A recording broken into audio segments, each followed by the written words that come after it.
ওয়ালা তুকসিরিজ যিহকা ফাইন্না কাসরাতাজ যিহকি তুমীতুল কলব।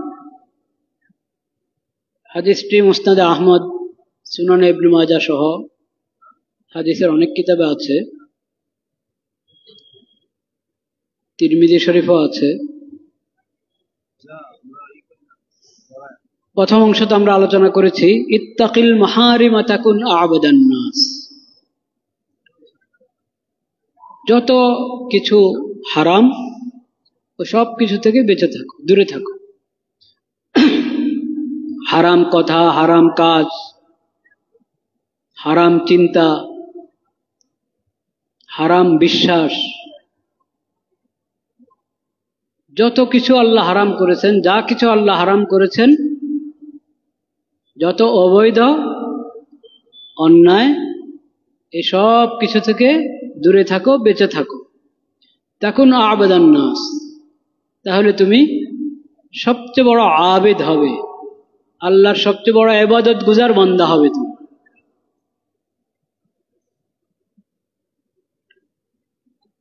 করণীয় এবং বর্জনীয়, নেক আমল করতে হয়, গুনার কাজ ছাড়তে হয়। তো আমি আল্লাহর ইবাদত গুজার বান্দা হতে চাইলে শুধু করণীয়টা করব, তাইলে হয়ে যাবে না। যেটা করণীয় সেটা করতে হবে, যেটা বর্জনীয় সেটা বর্জন করতে হবে, ছাড়তে হবে। যেটা নেক আমল করার মতো করব, নেক আমল করলে সওয়াব লেখা হবে আমল নামায়, নেক আমল লেখা হবে, নেকি লেখা হবে। খালি এক নেকি, শুধু এক নেকি লেখা হবে নাকি? একটি নেক আমলের জন্য কয়টি নেকি লেখা হয়? 10টি নেকি। এটা হলো আল্লাহর নিয়ম। মান জাআ বিল হাসানাতি ফালাহু আশরু আমসালিহা। যে কোনো একটি নেক আমল করবে, আল্লাহ তাআলা তাকে এর সওয়াব দান করবেন 10 গুণ। এক নেকিতে 10 নেকি লেখা হচ্ছে। ওয়ামান জাআ বিস-সাইয়্যাতি ফালা ইউজজা ইল্লা মিসলাহা।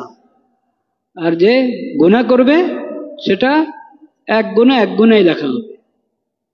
নেকিটা এক নেকি, 10 নেকির সওয়াব আল্লাহ তাআলা দান করে। কিন্তু নেকি কোনটা, ওই বিষয়টা বুঝার। নেক আমল করলে তো নেক কাজ হলো, নেকি লেখা হবে। গুনার কাজ করলো না, তাহলে গুনাহ লেখা হবে না। গুনার কাজ করলে গুনাহ লেখা হবে, পাপ লেখা হবে। গুনার কাজ যদি না করে গুনাহ লেখা হবে না, এখানেই তো শেষ। কিন্তু আল্লাহ রাব্বুল আলামিন বান্দার প্রতি আল্লাহর এত দয়া, এত ইহসান, যে আল্লাহর ভয়ে গুনাহ করে নাই, আল্লাহকে স্মরণ করে গুনাহ করে নাই। এই গুনাহ করে নাই, এটা শুধু গুনার খাতে গুনাহ লেখা হবে না, এতটুকু আল্লাহ ক্ষান্ত করেন না, বরং আল্লাহ রাব্বুল আলামিন গুনাহ করে নাই এটাকে নেকি হিসাবে লিখে দেন। আল্লাহকে স্মরণ করে গুনার ক্ষেত্র এসেছে, এই পরিবেশে, এই পরিস্থিতিতে গুনাহ করে ফেলছে মানুষ, কিন্তু এই লোকটা আল্লাহকে স্মরণ করেছে। ইন্নী আখাফুল্লাহ, আমি আল্লাহকে ভয় করি। আল্লাহ তো দেখছেন, আমি আল্লাহকে ভয় করি। এই কথা আল্লাহকে স্মরণ করে গুনাহ থেকে বিরত থেকেছে।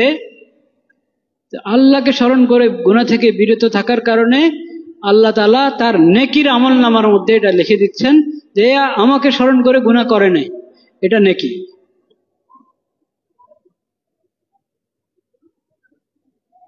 সেজন্য গুনাহ থেকে বেঁচে থাকা এটাই আপন জায়গায় একটা ইবাদত। নেক আমল করা যেমন ইবাদত, গুনাহ থেকে বেঁচে থাকাও কি ইবাদত। সেজন্য নবী করিম সাল্লাল্লাহু আলাইহি সাল্লাম হাদিসে আমাদেরকে এই বার্তায় দিয়েছেন, ইত্তাকিল মাহারিমা তাকুন আ'বাদান নাস। তুমি সকল হারাম থেকে বেঁচে থাকো, তাহলে তুমি সবচেয়ে বড় আবেদ হবে, ইবাদত গুজার বান্দা হবে।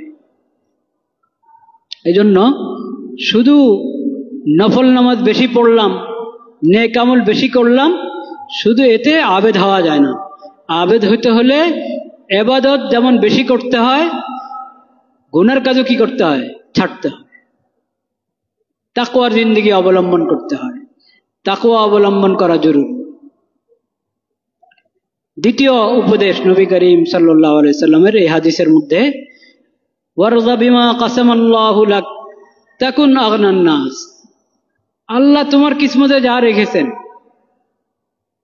তোমার ভাগে আল্লাহ যা রেখেছেন, ওটার উপর তুমি সন্তুষ্ট থাকো, তাইলে তুমি সবচেয়ে বড় ধনী হয়ে যাবে, সবচেয়ে বড় ধনী।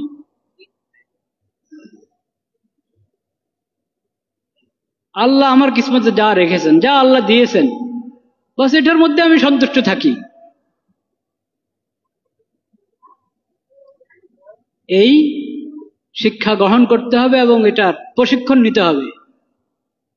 আল্লাহর ফায়সালার উপরে সন্তুষ্ট থাকা, আল্লাহ কিসমতে যা রেখেছেন, আমার ভাগে যা রেখেছেন, যা আমি পেয়েছি আলহামদুলিল্লাহ। এটা এত সহজ না।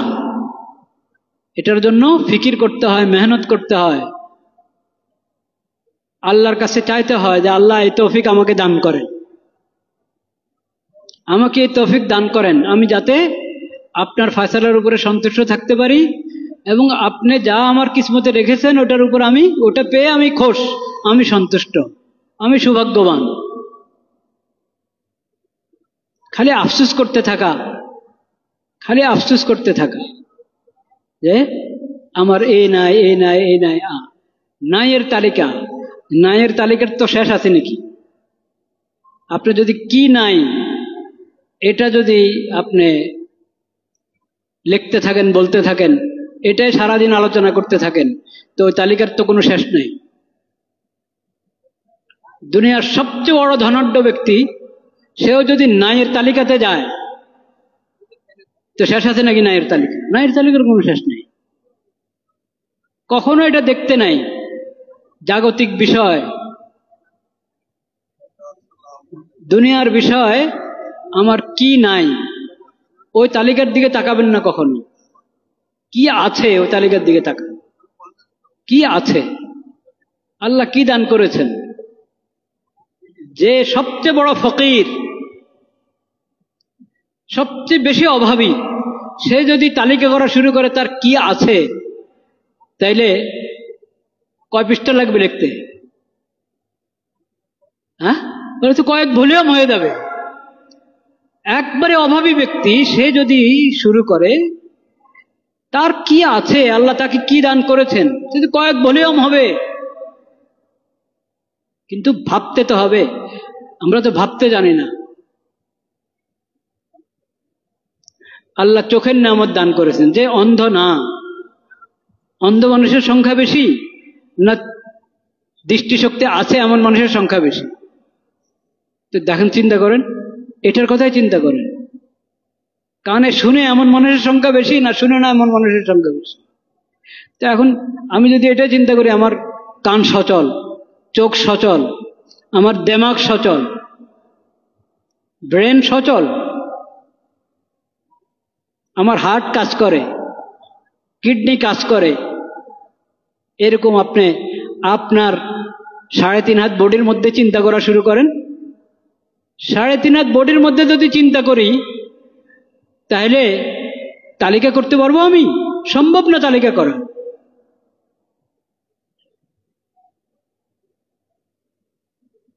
দেহের যাবতীয় অঙ্গ প্রত্যঙ্গের বিশেষজ্ঞ যে ডাক্তাররা, তাদের কম্পিউটার তো ধরবে না।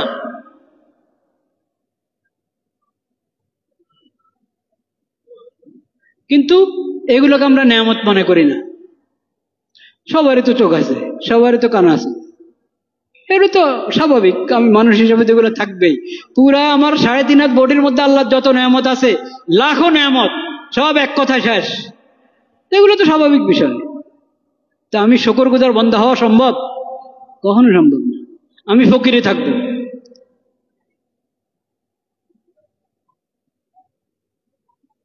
কত ধরনের রোগ ব্যাধি হতে পারে, আমার কয়টা রোগ আছে। এক এক হাসপাতালে গিয়ে দেখেন কত কঠিন কঠিন রোগী, সেই রোগীদেরও আবার ওই রোগ বাদ দিয়ে তাদের উপরও আল্লাহর অনেক কি আছে, এহসান আছে। সেই প্রসঙ্গে এখন গেলাম না। আমরা যারা সুস্থ, আমরাই আমাদের চিন্তা করি যে সুস্থতার এই নেয়ামত, যে নেয়ামতের মধ্যে হাজারো নেয়ামত লুকিয়ে আছে, এই নেয়ামতের কথা কয়বার স্মরণ করি।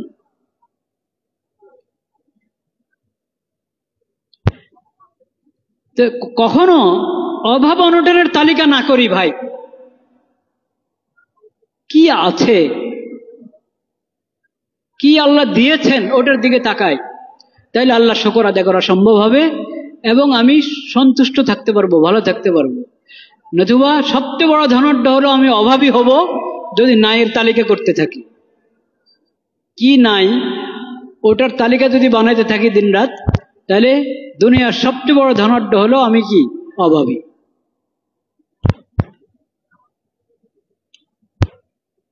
নবী করিম সাল্লাল্লাহু আলাইহি সাল্লাম বলেছেন, খায়রুল গিনা গিনান নফস, খায়রুল গিনা গিনান নফস।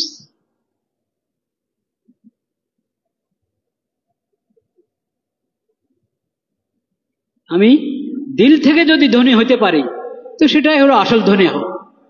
সেটা হলো কি আসল ধনী হওয়া, যদি দিল থেকে ধনী হতে পারি। আমার দিলের মধ্যে যদি 14 ধরনের অভাব, ওটা নিয়ে আমি দিনরাত পেরেশান, তাহলে আমি কখনো ধনী হতে পারবো। ইরজা বিমা কাসামাল্লাহু লাক তাকুন আগনান নাস। আল্লাহ তোমাকে যা দান করেছেন ওটার উপরে সন্তুষ্ট থাকো। তুমি দেখো না তোমার চেয়ে আরো খারাপ অবস্থার কত লাখো মানুষ।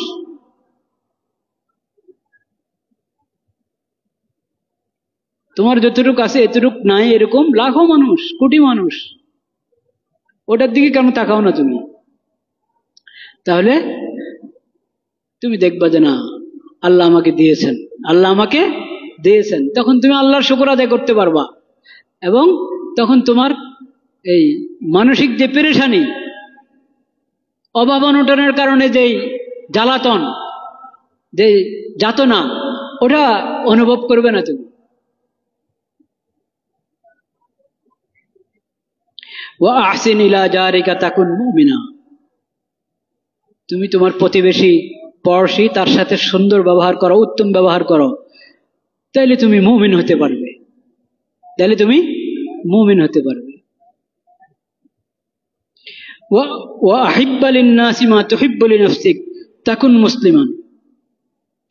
মানুষের জন্য ওটাই ভালোবাসো যেটা তুমি তোমার জন্য ভালোবাসো। তুমি তোমার জন্য কি চাও তো অন্যের জন্য সেটাই চাও, তাহলে তুমি মুসলিম হতে পারবে।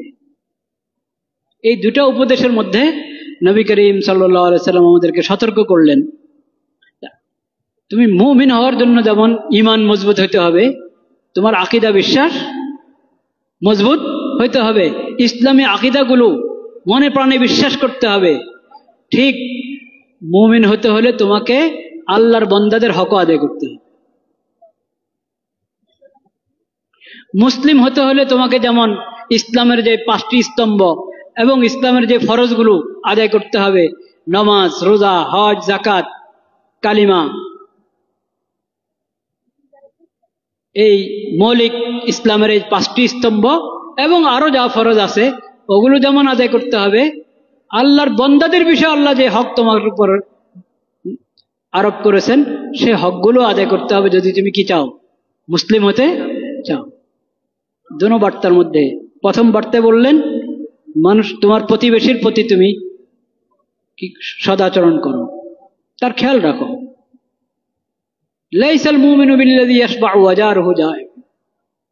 নবী করিম সাল্লাল্লাহু আলাইহি সাল্লাম বলেছেন, ওই ব্যক্তি মুমিন নয়, মানে মুমিন নামের অধিকারী নয়, যে তৃপ্ত কিন্তু তার প্রতিবেশী ক্ষুধার্ত।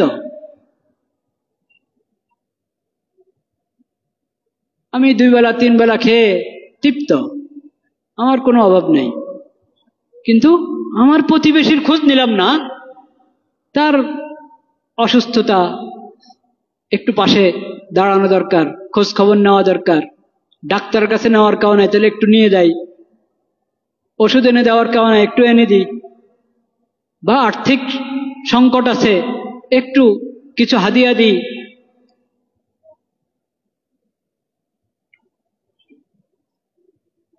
একবারে ঘরে খাবারে নাই, কিন্তু আমার খবর নাই, একটু খাবার পাঠাই, একটু খাবার পাঠাই তার ঘরে, রান্না করা না হোক বাজারে করে দিলাম, বাজার করে না দিলাম একটু অর্থে দিয়ে দিলাম।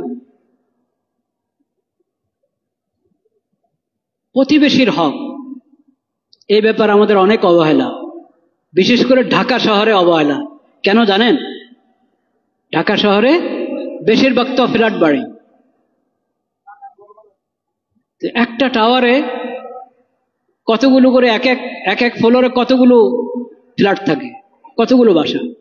পুরা টাওয়ারে কোনো কোনো টাওয়ার আছে না 100-র বেশি কি বাসা, সবার দরজা বন্ধ, সবার দরজা বন্ধ।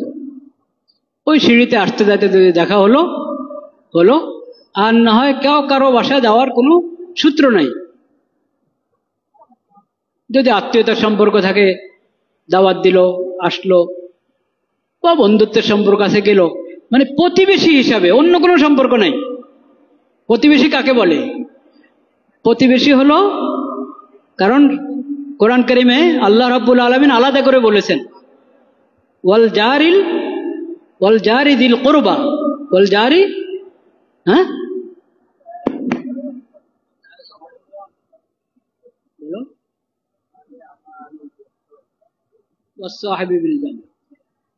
মানে প্রতিবেশী, আত্মীয়তা সম্পর্ক আছে এমন প্রতিবেশী, এটার বিধান আল্লাহ আলাদা বলেছেন, এদের সাথেও ভালো সম্পর্ক রাখ। আবার দূরের দূরের প্রতিবেশী, মানে আত্মীয়তার সম্পর্ক নাই, শুধু প্রতিবেশী, বা একবারে কাছের প্রতিবেশী না, একটু দূরে অবস্থান করে এমন প্রতিবেশী, আলাদা আলাদা করে আল্লাহ তাআলা বলেছেন। ওয়াসসাহিবি বিল জাম, একবারে তোমার পাশে বসা, বা একবারে তোমার পাশের ফ্ল্যাট, একই ফ্লোরে পাশের ফ্ল্যাট। আসসাহিবি বিল জাম এক প্রকার। আর দূরের প্রতিবেশী, কাছের প্রতিবেশী। কাছের প্রতিবেশী দুই রকম, আত্মীয়তা হিসাবে কাছের, আর না হয় অবস্থান হিসাবে কাছে। আর দূরের প্রতিবেশী মানে আত্মীয়তার সম্পর্ক নাই, শুধু প্রতিবেশী হিসাবে সম্পর্ক, বা অবস্থানও দূরে। এই সব প্রকারের প্রতিবেশীর ব্যাপারে আল্লাহ তাআলা বলেছেন তাদের হক আদায় করো, তাদের সাথে উত্তম ব্যবহার করো, সঠিক আচরণ করো। কিন্তু এখন আমাদের শহরের অবস্থা দেখেন, একে টাওয়ারে বাস করি, অনেক সময় একে ফ্লোরে বাস করি, কিন্তু কাউ কারো খোঁজ নিচ্ছে না, খবর নিচ্ছে না। পাশের ফ্লোরে একজন অসুস্থ, আমি ওই ওই অসুস্থ ব্যক্তির খোঁজ নেওয়া এর আমার সুযোগ হচ্ছে না।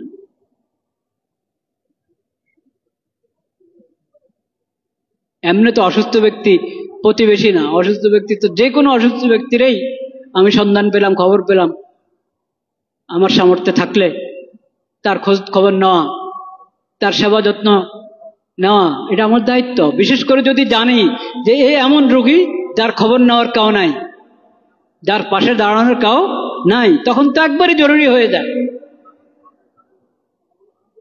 তো প্রতিবেশীর হক অনেক জবরদস্ত। নবী করিম সাল্লাল্লাহু আলাইহি সাল্লাম বলেছেন, জিবরিল আমিন ফেরেশতা আমাকে প্রতিবেশীর ব্যাপারে এত বেশি তাকিদ করেছেন, আমার মনে হলো নাকি তাদেরকে ওয়ারিসে বানিয়ে দেওয়া হয় কিনা। তো ওয়ারিস তো বানানো হয় নাই প্রতিবেশীকে, কিন্তু তার হক অনেক গুরুত্ব। আমাদের পূর্বপুরুষরা, আমাদের মনীষীরা, তারা প্রতিবেশীদের খবর রাখতেন, খোঁজ খবর রাখতেন। হাদিস শরীফে এক মহিলার কথা আছে, এক মহিলার, জান্নাতি মহিলার কথা। সুবহানাল্লাহ। নবী করিম সাল্লাল্লাহু আলাইহি সাল্লাম কে জিজ্ঞেস করা হয়েছে এক মহিলার কথা, যে তেমন নফল নামাজ খুব বেশি পড়ে না, নফল রোজা খুব বেশি রাখে না, আল্লাহর ফরজগুলো আদায় করে, আর মানুষের সঙ্গে সদাচরণ করে, কেউ তার কথা এবং কাজে কষ্ট পায় না, কেউ তার কথা এবং কাজে কি কষ্ট পায় না।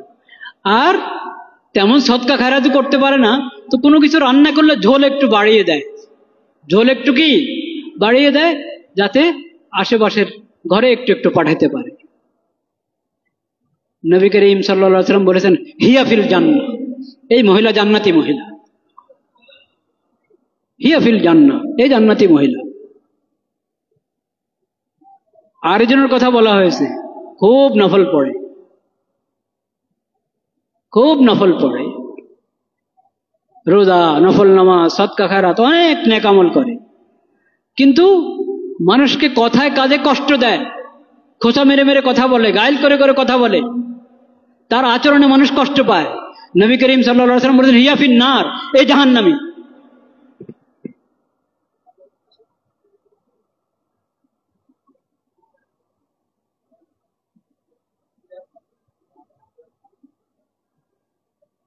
লা ইলাহা ইল্লাল্লাহ, লা ইলাহা ইল্লাল্লাহ। আহসিন ইলা জারিক তাকুন মুমিনা, তোমার প্রতিবেশীর সাথে সুন্দর ব্যবহার করো, পড়োশীর হক আদায় করো, তাহলে তুমি মুমিন হবে।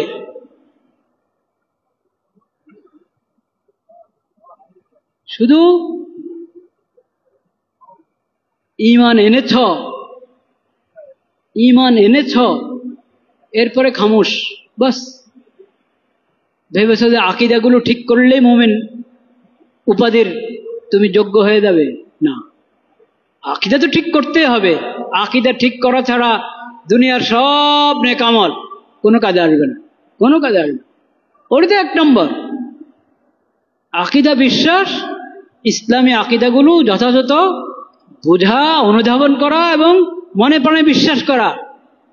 কিন্তু এরপরে তোমার দায়িত্ব আছে, ঈমানের হক আদায় করতে হবে। তো ঈমানের কিছু দাবি আছে না, তো ঈমানের দাবিগুলো পূরণ করো।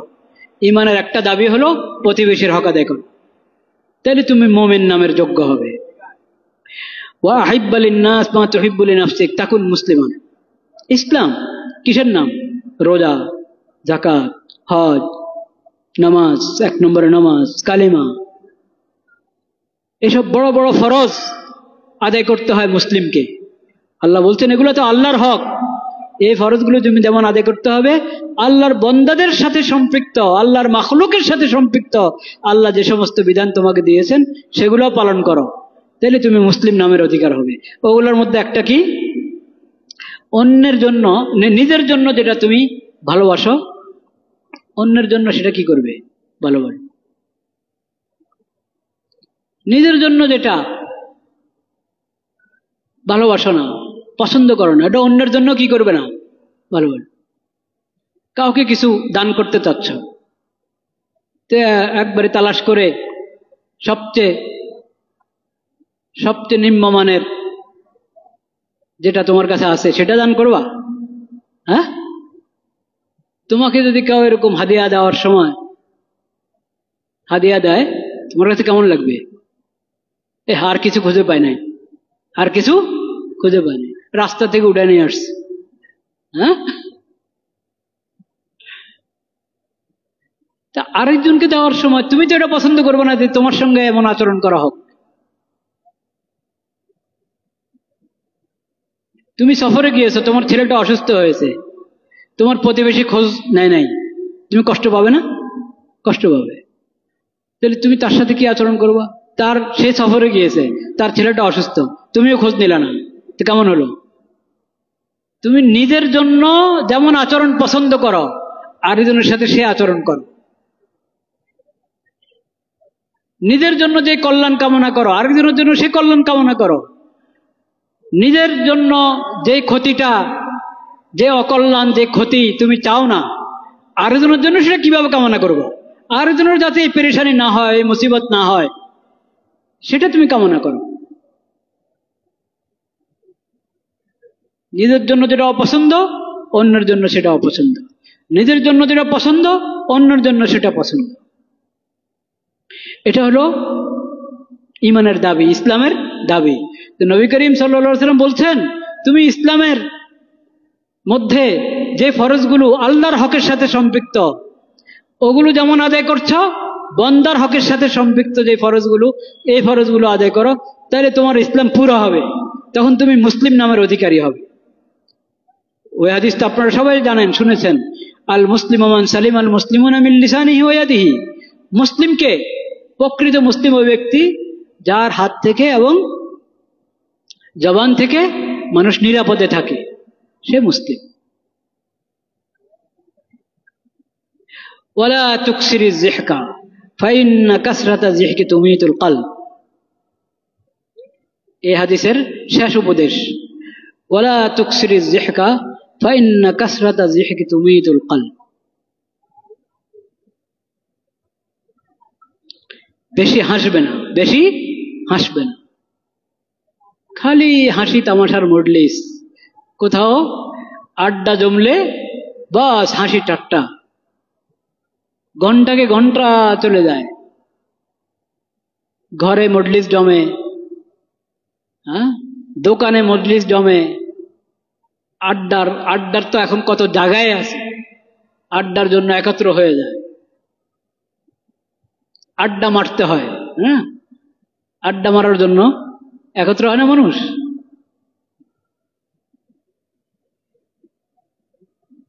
তুমি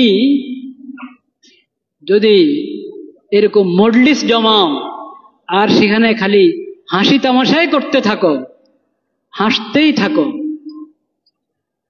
এটা তো মনে হচ্ছে যে আখিরাতের কথা স্মরণ করো না। তুমি আখিরাতের কথা স্মরণ করো না, আল্লাহর কথা স্মরণ করো না। যদি আখিরাতের কথা স্মরণ হয়, আল্লাহর কথা স্মরণ হয়, এত হাসে কিভাবে মানুষ? হাসবে, একবারই যে হাসবে না এই কথা বলা হয়নি, যে হাসবে না এই কথা বলা হয়নি। মুস্কি হাসা এটা তো স্বাভাবিক। আরেক মুসলিম ভাইয়ের সাথে আমার সাক্ষাৎ হলো, আরেক ভাইয়ের সাথে আমার সাক্ষাৎ হলো, তো একটু মুস্কি হাসা, একটু প্রফুল্ল চেহারায় তার দিকে তাকানো, এটা একটা সওয়াবের কাজ। এটা একটা কি সওয়াবের কাজ, এটার দ্বারা গুনাহ মাফ হয়।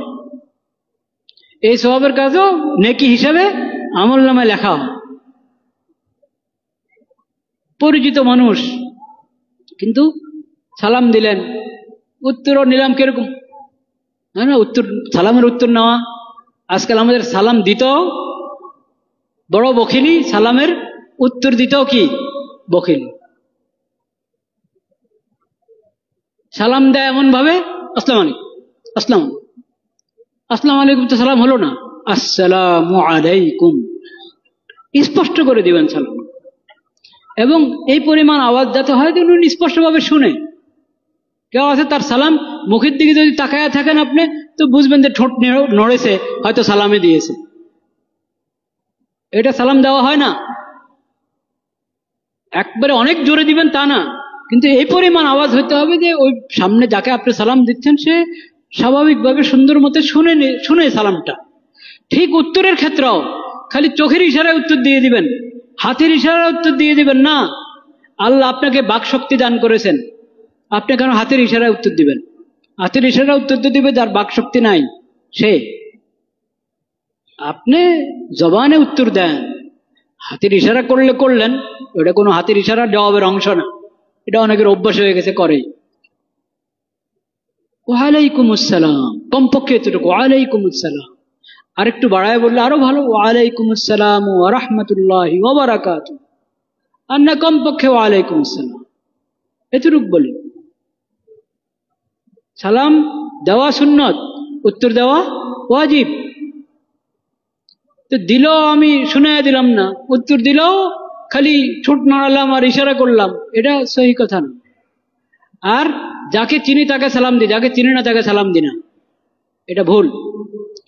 আসসালামু আলা মান আরাফতা ওয়া মান লাম তারিফ। যাকে চিনো তাকেও সালাম দাও, যাকে চিনো না তাকেও কি সালাম দাও। নবী করিম সাল্লাল্লাহু আলাইহি ওয়াসাল্লামের ইরশাদ। নবী করিম সাল্লাল্লাহু আলাইহি ওয়াসাল্লাম বলেছেন আসসালামু আলা মান আরাফতা ওয়া মান লাম তারিফ। এটা ঈমানের শাখা, ঈমানের ৭৭ শাখার একটি শাখা। ইসলামের মুসলিম হিসাবে আমার যত দায়িত্ব, একজন মুসলিমের ইসলামের দাবি হিসাবে আমার উপর যে সমস্ত কাজ বর্তায় সেগুলোর মধ্যে একটা হলো সালাম। বেশি বেশি সালাম দেওয়া, যাকে চিনবো তাকেও সালাম দিব, যাকে চিনি না তাকেও সালাম দিব। পরিচয় আছে পরিচয় নাই সালাম দিব।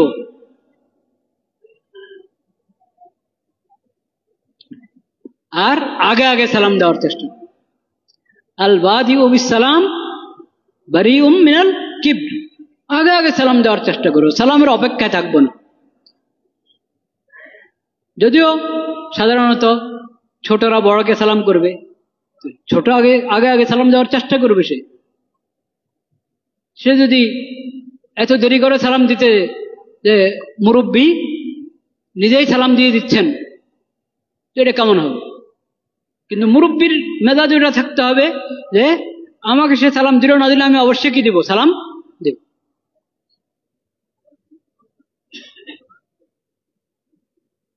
আগে আগে সালাম দেওয়ার চেষ্টা করা এবং বেশি বেশি সালাম দেওয়া, পরিচয় আছে নাই সর্বাবস্থা সালাম দেওয়া, আর স্পষ্ট করে সালাম দেওয়া, শুদ্ধ এবং স্পষ্ট করে সালাম, এটার আমরা খেয়াল রাখবো।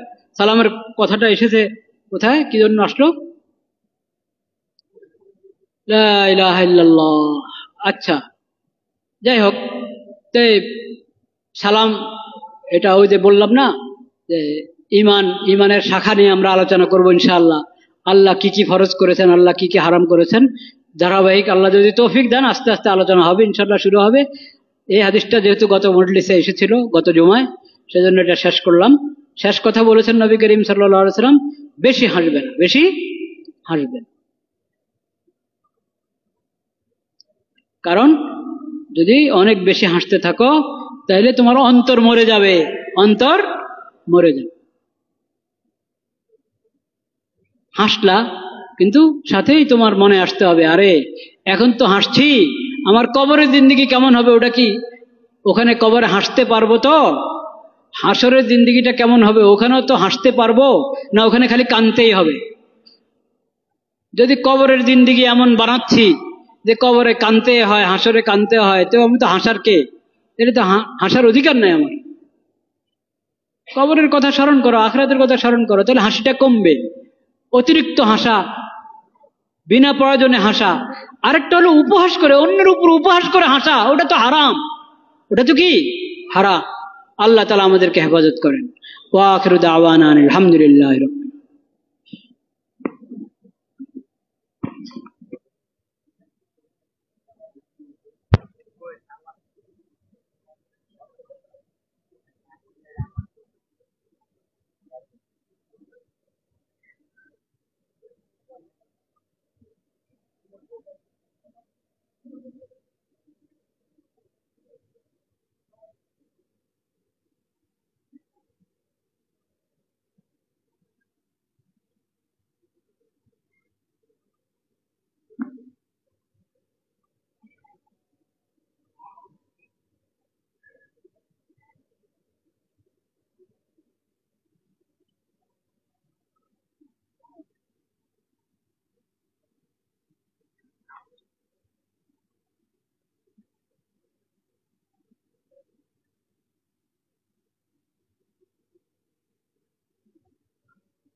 الله أكبر الله أكبر الله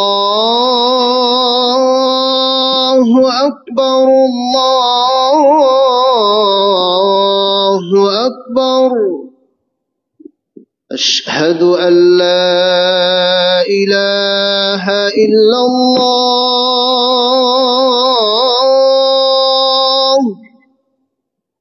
أشهد أن لا إله إلا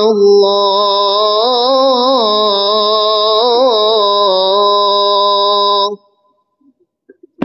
أشهد أن محمدًا رسول الله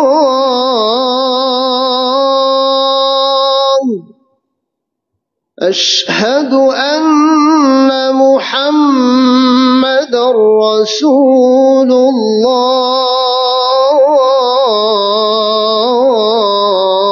الله حي على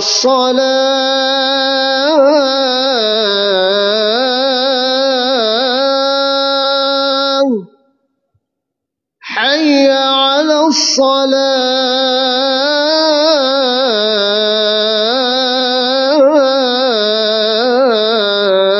الصلاة حي على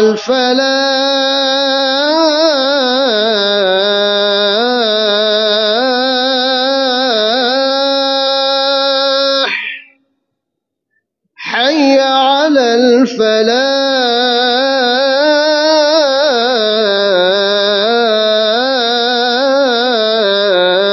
الفلاح الله أكبر الله أكبر لا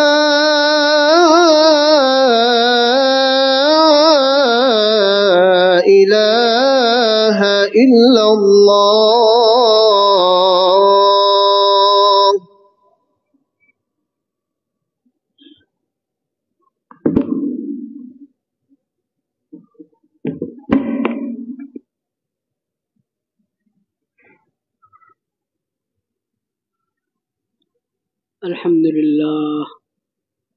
الحمد لله نحمده ونستعينه ونستغفره ونؤمن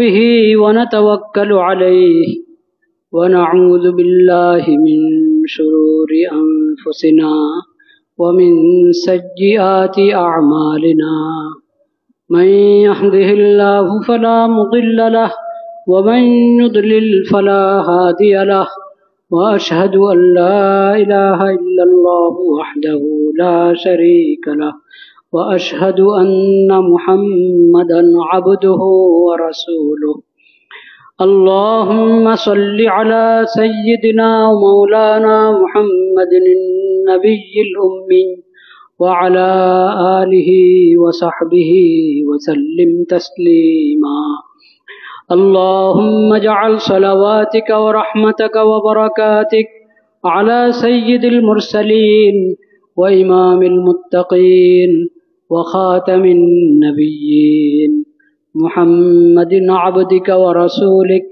إمام الخير وقائد الخير ورسول الرحمة اللهم ابعثه مقاما محمودا يغبطه به الأولون والآخرون أما بعد فأعوذ بالله من الشيطان الرجيم بسم الله الرحمن الرحيم يا أيها الذين آمنوا اتقوا الله ولتنظر نفس ما قدمت لغد واتقوا الله إن الله خبير بما تعملون صدق الله مولانا العظيم وصدق رسوله النبي الكريم ونحن على ذلك من الشاهدين والشاكرين والحمد لله رب العالمين عباد الله إن الله سبحانه وتعالى هدانا لدين الإسلام وما كنا لنهتدي لولا أن هدانا الله فعلينا أن نشكر نعمة الإسلام وأن نشكر نعمة الهداية وإن الشكر شعبة عظيمة من شعب الإيمان وفريضة عظيمة من فرائض الإسلام ومن لم يشكر الناس لم يشكر الله فالشكر أولا وقبل كل شيء لله عز وجل ثم الشكر لعباد الله ولا يستطيع أن يشكر المرء الله سبحانه وتعالى لو لم يكن راضيا بقضاء الله وقسمته لو لم يكن راضيا بما قسم الله له والنبي صلى الله عليه وسلم أوصانا مرة بعد مرة في أحاديث شريفة كثيرة ارض بما قسم الله لك تكن أغنى الناس وقال خير الغنى غنى النفس والرضاء بالقضاء والرضاء بقسمة الله وتقديره فريضة عظيمة وشعبة كبيرة لو لم نتعود على هذه الفريضة ما استطعنا أبدا أن نكون شاكرين لله سبحانه وتعالى فيا عباد الله اشكروا الله على نعمه واذكروه ذكرا كثيرا في صباحكم ومسائكم أعوذ بالله من الشيطان الرجيم بسم الله الرحمن الرحيم فاذكروني أذكركم بارك الله لنا ولكم في القرآن العظيم ونفعنا بالآيات منه والذكر الحكيم أقول قولي هذا وأستغفر الله لي ولكم ولسائر المسلمين فاستغفروه إنه هو الغفور الرحيم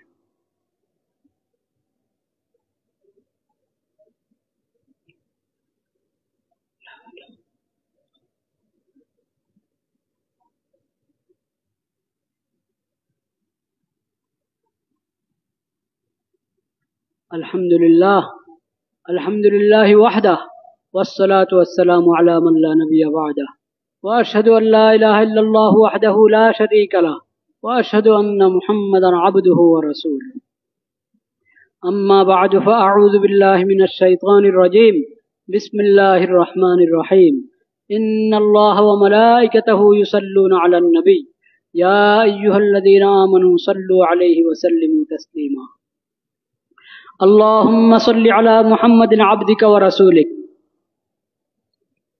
وصل على المؤمنين والمؤمنات والمسلمين والمسلمات قال النبي صلى الله عليه وسلم عليكم بسنتي وسنة الخلفاء الراشدين المهديين تمسكوا بها وعضوا عليها بالنواجذ وإياكم محدثات الأمور فإن كل محدثة بدعة وكل بدعة ضلالة وقال صلى الله عليه وسلم خير الناس قرني ثم الذين يلونهم ثم الذين يلونهم عباد الله رحمكم الله اذكروا الله ذكرا كثيرا وسبحوه بكرة وأصيلا وأقيموا الصلاة إن الصلاة تنهى عن الفحشاء والمنكر ولذكر الله أكبر والله يعلم ما تصنعون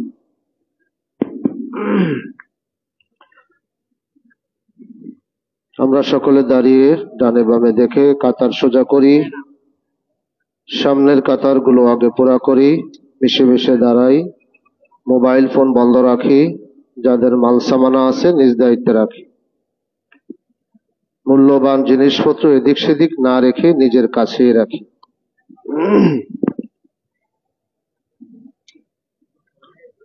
আল্লাহু আকবার আল্লাহু আকবার আল্লাহু আকবার আল্লাহু আকবার আশহাদু আল্লা ইলাহা ইল্লাল্লাহ আশহাদু আল্লা ইলাহা ইল্লাল্লাহ أشهد أن محمدا رسول الله أشهد أن محمدا رسول الله حي على الصلاة حي على الصلاة حي على الفلاح حي على الفلاح قد قامت الصلاة قد قامت الصلاة الله أكبر الله أكبر لا إله إلا الله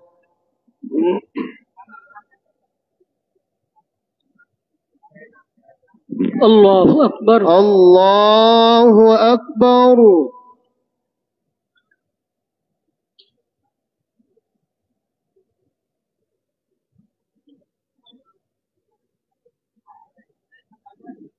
الحمد لله رب العالمين الرحمن الرحيم مالك يوم الدين إياك نعبد وإياك نستعين اهدنا الصراط المستقيم صراط الذين أنعمت عليهم غير المغضوب عليهم ولا الضالين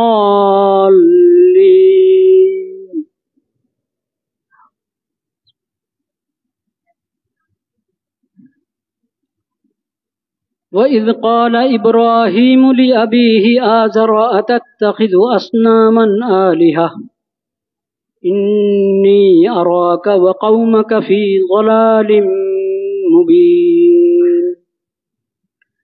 وكذلك نري إبراهيم ملكوت السماوات والأرض وليكون من الموقنين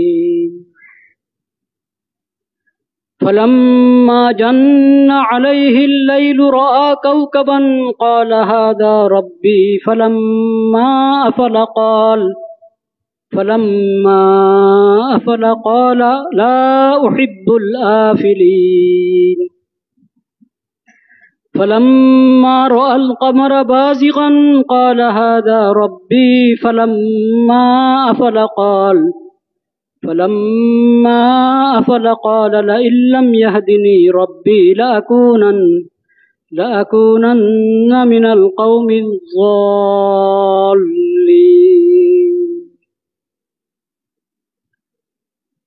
فلما رأى الشمس بازغة قال هذا ربي هذا أكبر فلما فلما أفلت قال يا قوم إني بريء مما تشركون إني وجهت وجهي للذي فطر السماوات والأرض حنيفا وما أنا من المشركين الله أكبر الله أكبر.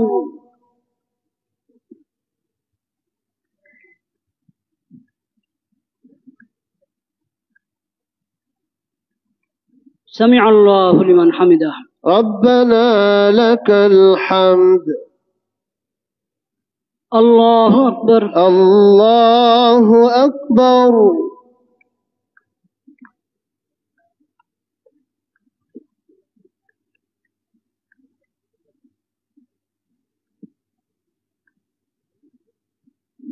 الله أكبر الله أكبر. الله أكبر الله أكبر.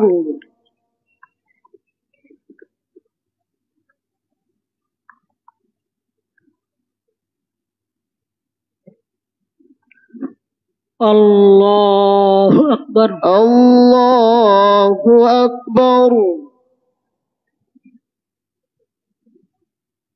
الحمد لله رب العالمين الرحمن الرحيم مالك يوم الدين إياك نعبد وإياك نستعين اهدنا الصراط المستقيم صراط الذين أنعمت عليهم غير المغضوب عليهم ولا الضالين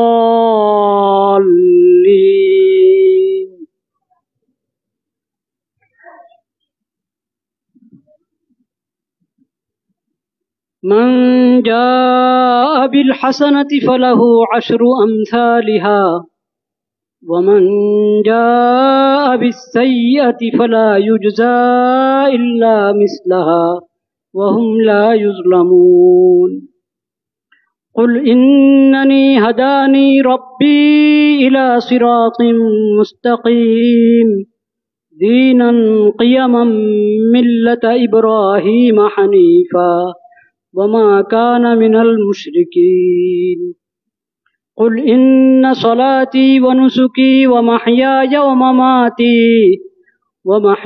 ومماتي لله رب العالمين لا شريك له وبذلك أمرت وأنا أول المسلمين الله أكبر الله أكبر.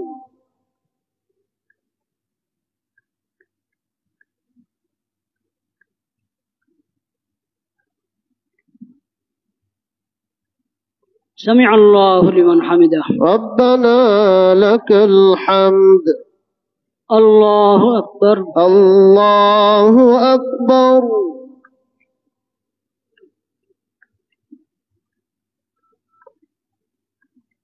الله أكبر الله أكبر. الله أكبر الله أكبر.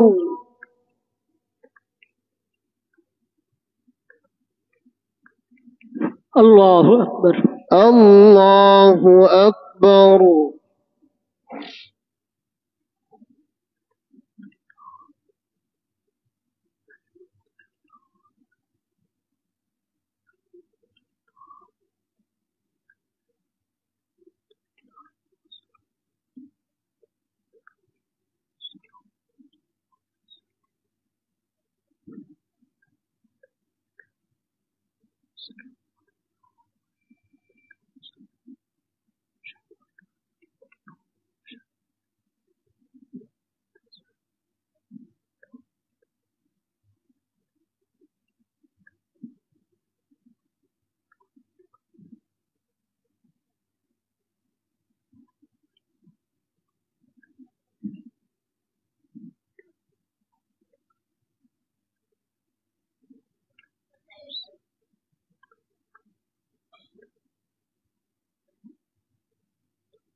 আসসালামু আলাইকুম ওয়া রাহমাতুল্লাহ। السلام عليكم ورحمة الله.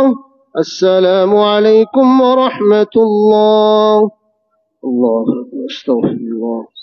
অনেক মুসল্লি ভাই বিভিন্ন সমস্যা নিয়ে